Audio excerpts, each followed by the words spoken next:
សាច់សជាងសភៅមិនភ្លៀងហើយទៅទៅមិនបាន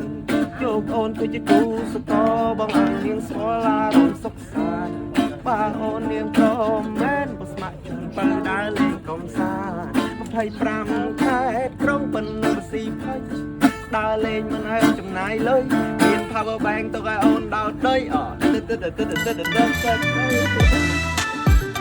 ជំរាបសួរអ្នកទាំងអស់គ្នានេះគឺជាសកម្មភាពខ្លះៗនៅក្នុងការផលិតបទចម្រៀងញញឹមស្រស់ដែលថ្ងៃទី1គឺយើងទៅ check up កាមេរ៉ាហើយក្រុមការងារទៅ check នោះមានប្រហែលជា7-8នាក់ដែរ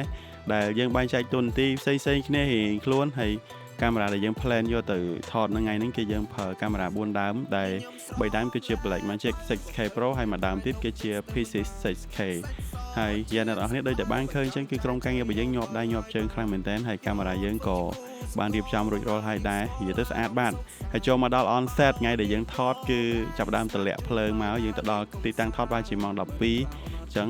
ក្រុមការងារគឺបានរៀបចំកាមេរ៉ារៀបចំអី check up វាបន្ថែមជាមួយនឹង crane ដោយសារតែយើងចង់បានប្លង់ខ្ពស់អញ្ចឹងក៏យើងប្រើប្រាស់នៅ crane ហើយកន្លែងនេះគឺយើង DOP របស់យើងគឺគាត់ set up ជាមួយនឹង steady cam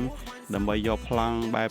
ស្អាតឲ្យអ្នកនរគ្នាបានមើលហើយដល់ទូចរបស់យើងក៏បានថតនៅវីដេអូកន្លែងនេះហើយក៏ប្រហើបឲ្យអ្នកនរគ្នាបាន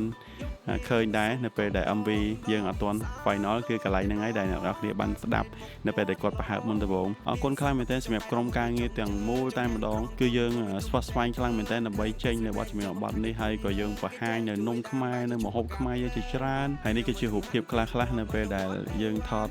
បទហ្នឹងហើយបន្ទាប់ពីយើងថតចប់មកគឺមានជាការកាត់ត yes សម្រាប់បទចម្រៀងបទនេះគឺខ្ញុំអត់បានកាត់ទេខ្ញុំបានតែ color ride ទៅលើបទចម្រៀងបទហ្នឹងទេហើយយើងចំណាយពេល14ម៉ោងជាងអ្នកទាំងអស់គ្នាបានឃើញនៅក្នុងវីដេអូនេះអញ្ចឹងគឺប៉ះដៃគ្នាជាមួយនឹង director ទៅវិញទៅមកអស់ពីអង្គុយឈរអស់ពីឈរអង្គុយនិយាយទៅគឺស្វាស្វែងខ្លាំងមែនទែនដើម្បីបញ្ចប់បទចម្រៀងបទហ្នឹងឲ្យទាន់តម្រូវការរបស់ client ហើយបន្ទាប់ពីយើងបាន check footage ហ្នឹងចុះឡើងឲ្យអស់យើងក៏ធ្វើការ copy ដាក់ internal ដើម្បីយកទៅឲ្យ client និងបិទភ្លើង